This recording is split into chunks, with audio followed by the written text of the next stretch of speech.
Salam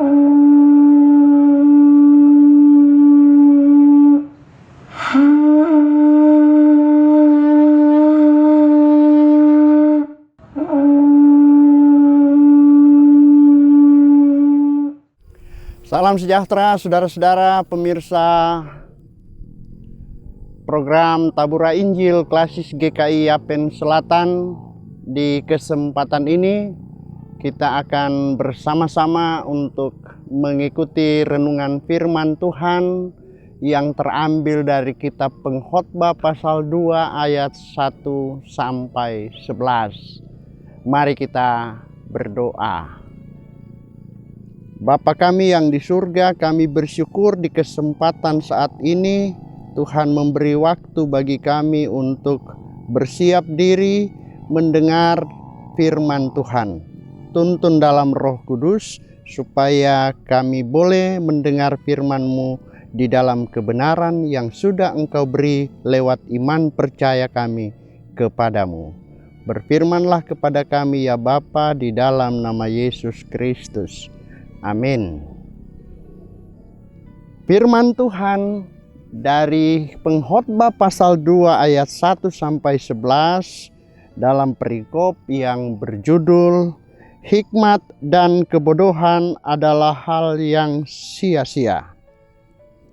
Begini firman Tuhan, aku berkata dalam hati, mari aku hendak menguji kegirangan. Nikmatilah kesenangan, tetapi lihat juga itu pun sia-sia. Tentang tertawa aku berkata itu bodoh, dan mengenai kegirangan apa gunanya? Aku menyelidiki diriku dengan menyegarkan tubuhku dengan anggur, sedang akal budiku tetap memimpin dengan hikmat, dan dengan memperoleh kebebalan, sampai aku mengetahui apa yang baik bagi anak-anak manusia untuk dilakukan di bawah langit selama hidup mereka yang pendek itu. Aku melakukan pekerjaan-pekerjaan besar, mendirikan bagiku rumah-rumah, menanami bagiku kebun-kebun anggur. Aku mengusahakan bagiku kebun-kebun dan taman-taman, dan menamainya dengan rupa-rupa pohon buah-buahan. Aku menggali bagiku kolam-kolam untuk mengairi dari situ tanaman pohon-pohon muda. Aku membeli budak-budak laki-laki dan perempuan, dan ada budak-budak yang lahir di rumahku. Aku mempunyai juga banyak sapi dan kambing domba melebihi siapapun yang pernah hidup di Yerusalem sebelum aku. Aku mengumpulkan bagiku juga perak dan emas, harta benda raja-raja dan daerah-daerah.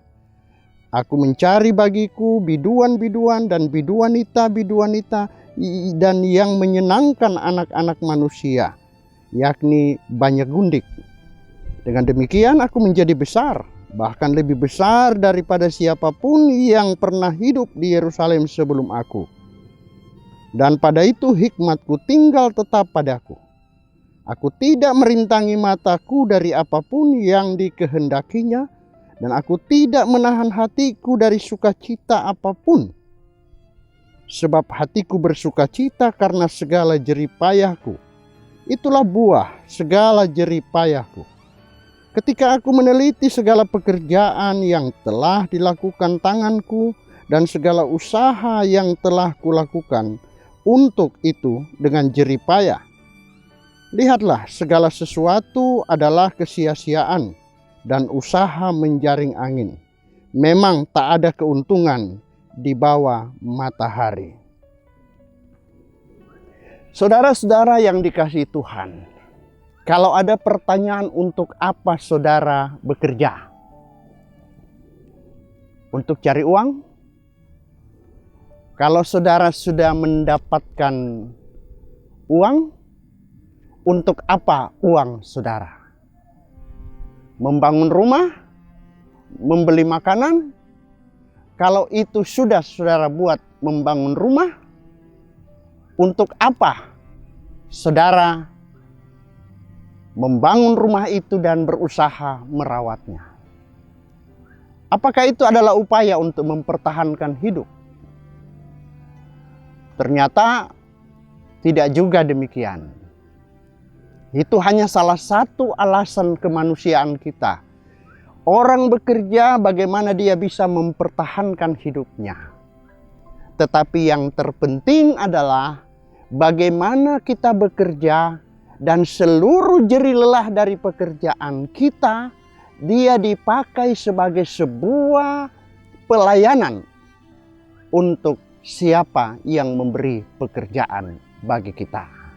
Nah, saudara-saudara, dalam kitab Pengkhotbah ini kita diperhadapkan dengan bagaimana suasana kehidupan manusia yang bekerja di bawah matahari, di bawah kolong langit. Ada yang berusaha sekian banyak dan cara dia bekerja. Dari pagi matahari mulai terbit sampai matahari mulai terbenam. Dia terus bekerja hanya untuk memenuhi kehidupan dirinya. Penulis Pengkhotbah ini, dia sudah punya pengalaman beraneka ragam. Mulai dia mengumpulkan harta benda, dia memuaskan seluruh keinginan dan cita-cita dia, sehingga dia juga menjadi seorang raja yang besar. Lalu, apa gunanya ketika dia sudah memiliki semuanya kemudian dia mati? Oh, ternyata penulis Pengkhotbah bilang, ternyata hidup itu terlalu pendek. Kalau begitu, untuk hidup kita yang terlalu pendek ini, Pengkhotbah bilang, hikmatku tetap ada untuk memimpinku. Apa itu hikmat? Hikmat dalam bahasa perjanjian lama itu dibilang hokma. Hokma itu seperti pinang kalau dibelah dua. Yang di sebelah kiri namanya bina, yang di sebelah kanan namanya tefuna. Bina itu adalah kebijaksanaan, dan tefuna itu adalah pengertian.